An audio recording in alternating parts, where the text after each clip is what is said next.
રહ્યા છો special 7 days news. હવે છે અગત્યના સમાચાર. વડોદરામાં વિશ્વની સૌથી મોટી 500 ચોરસ મીટરની સોલાર ડિશ કરાઈ સ્થાપિત. 2000 લોકોની રસોઈ અને એસી પ્લાન્ટ ચલાવવામાં થશે મદદરૂપ. વડોદરામાં પર્યાવરણ સંરક્ષણ અને સૌર ઉર્જાના ક્ષેત્રમાં એક નવો ઇતિહાસ રચાયો છે, જ્યાં વિશ્વની સૌથી મોટી ગણાય તેવી વિશાળકાય સોલાર ડિશ કાર્યરત કરવામાં આવી છે. અંદાજે 500 ચોરસ મીટરના વિસ્તારમાં ફેલાયેલી આ અત્યાધુનિક સોલાર ડિશ વડોદરાના ગોરજ સ્થિત મુનિ સેવા આશ્રમ ખાતે સ્થાપિત કરવામાં આવી છે. આ નવતર પ્રયોગ દ્વારા પુનઃપ્રાપ્યના ઉર્જાના મહત્તમ ઉપયોગ સાથે પરંપરાગત ઇંધણ પરની નિર્ભરતા ઘટાડવા તરફ એક મક્કમ ડગલું ભરવામાં આવ્યું છે.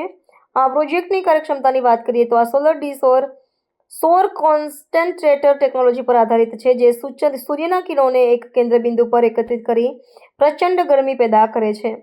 આ ઉર્જાની મદદથી દૈનિક 2000થી વધુ વ્યક્તિઓ માટે રસોઈ તૈયાર કરી શકાશે અને સાથે જ 100 ટનની ક્ષમતા ધરાવતો વાતાનુકૂલિત પ્લાન્ટ પણ ચલાવી શકાશે. આ ટેકનોલોજીના અમલીકરણથી સંસ્થાના વીજળી અને રાંધણ ગેસના ખર્ચમાં ધરખમ ઘટાડો થશે અને લાંબા ગાળે ઉર્જાનું બિલ શૂન્ય થવાની પણ સંભાવના છે. પર્યાવરણીય દૃષ્ટિકોણથી આ પ્રોજેક્ટ અત્યંત મહત્વપૂર્ણ સાબિત થશે, કારણ કે અગાઉ અહીં રસોઈ માટે દૈનિક આશરે 1000 કિલોગ્રામ લાકડાનો ઉપયોગ કરવામાં આવતો હતો. હવે સૌર ઉર્જાના સીધા ઉપયોગથી લાકડાનું દહન સંપૂર્ણપણે બંધ થશે, જેના પરિણામે કાર્બન ઉત્સર્જનમાં મોટો ઘટાડો થશે અને વનસ્પતિ સંપત્તિનું જતન થશે. આ ગ્રીન ટેકનોલોજી આગામી સમયમાં ઔદ્યોગિક એકમો માટે પણ પ્રેરણારૂપ બનશે અને પ્રદૂષણ મુક્ત ઉર્જાના વિકલ્પોને પ્રોત્સાહન આપશે.